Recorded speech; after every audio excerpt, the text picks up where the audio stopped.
Welcome to Let Me Fix This. Enjoy the video. In this video, I will explain how to register interactive brokers.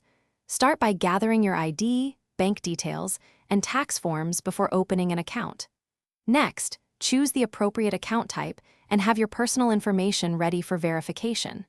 The platform asks for employment and financial background to meet regulatory requirements. I will walk you through creating your username, setting security options, and linking your bank so you can fund your account smoothly. Identity checks are a necessary step to open your account, and they usually complete quickly if documents are clear and current. Use good lighting for photos and match the name and address exactly as shown on your documents. If your documents are in another language, be ready to provide translations if requested. Keep an eye on your email for follow-ups and verify your phone number to speed up approval.